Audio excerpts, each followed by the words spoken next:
Before we leave Lisa B alone, the news came out that David Oyelowo and Idris Elba are producing a new movie for Chinua Achebe's bestseller, Things Fall Apart. And we've had all kinds of comments when people are like, oh, you must put Nigerians in the movie, blah, blah, blah. And I'm like, okay, that's not how the entertainment industry works anyway, if you don't know how it works. It's not a case of you must put, if you get the rights to produce a particular movie, the aim is to make money and do it a certain way.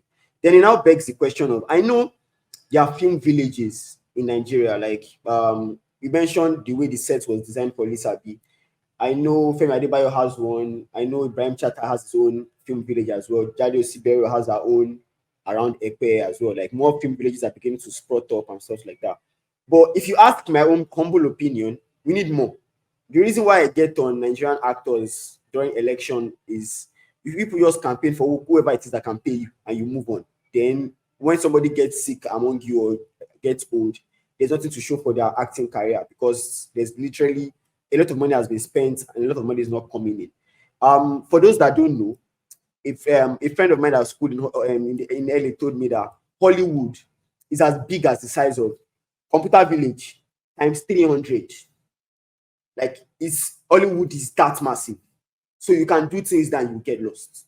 So it's not just limited to shooting old movies or certain movies. You have the set to do more. So when you now hear stuff like Things Fall Apart is being shot outside Nigeria and people are clamoring for Nigerian actors to be there, whether the producers listen or not, that's a different debate. Is it time to expand beyond the horizon of, oh, Jagu Jagun, Lisa B, and the likes? I know we have stories to tell, but in the same breath, we still have other stories to tell that need better structure. I mean, yeah, I think it's definitely time to expand beyond the epics. But as you mentioned, like the epics and the mythical aspect of it. But as you alluded to initially, a lot of the film villages that have been made kind of restrict what people can, because they are usually set towards, oh, the movie is going to be a like pre-colonial or colonial era kind of thing, like the way those film villages are set. But my biggest issue of in terms of Nollywood filmmakers and films in particular is that we don't know how to use any kind of artistic license. We don't know how to interpret stuff as artists. Like there are a lot of things you can do with different kind of films that don't have to be epics, that don't have to be basically have like giant sets. Like which is, and one of the things that reminds me of is the Tarantino movie Reservoir Dogs. One of the problems he had for that movie was it did not have budget to shoot the heist scene.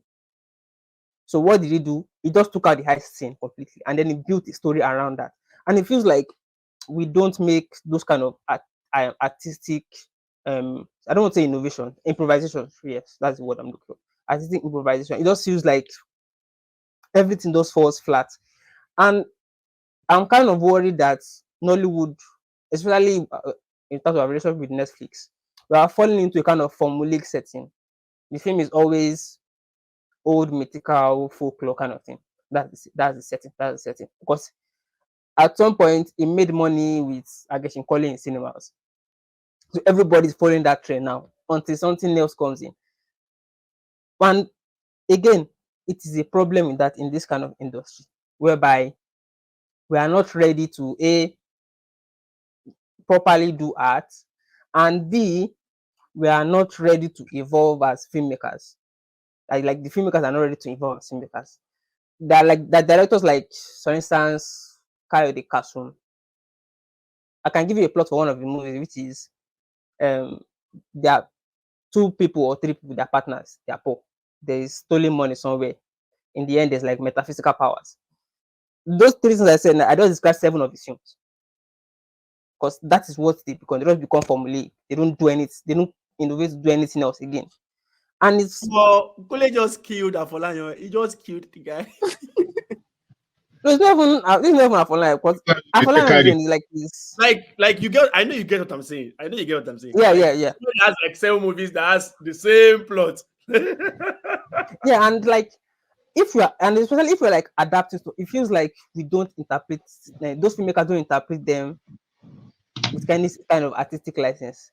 It just feels like those people are directors that have tags on their names. I'm a director because look at the message director.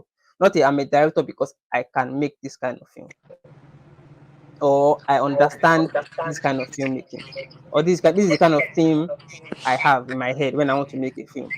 Like I always connect A, B, and C when I'm making a film. It just feels like it did there. Synopsis. I don't get. Oof, I don't get this BBN. I don't get the guy from BBN. And this other guy from BBN. Batch it. Let's do film.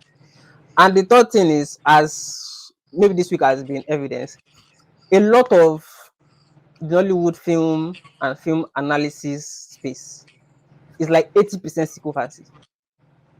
Like, oh, this celeb was there. I like it. Or somewhere to be, I like it. Doesn't matter. I just like it. Or I was invited to the premiere. I like it. And if we keep going with that, you're not going to get anywhere. Your film will not be interesting. And again, the economy of the country is not like, I'm not going to spend 5 on a movie that I know that I saw the same, you did the same thing 3 months ago. I will not be interested. It's as simple as that. So as you mentioned, the need to innovate, to expand is there. I mean, for the things fall apart part, I kind of agree with the fact of there should be more like local actors to play those roles, because one of the core tenets of things fall apart was the proper Igbo resistance to British administration and operations in the country. I understand that part. But as you mentioned, in terms of Nollywood filmmakers, let's not let's not kid ourselves with those of the Netflix deal, the Amazon deals. There's still a long way to go. We are at best we are formulaic, and at worst we are just bad at filmmaking.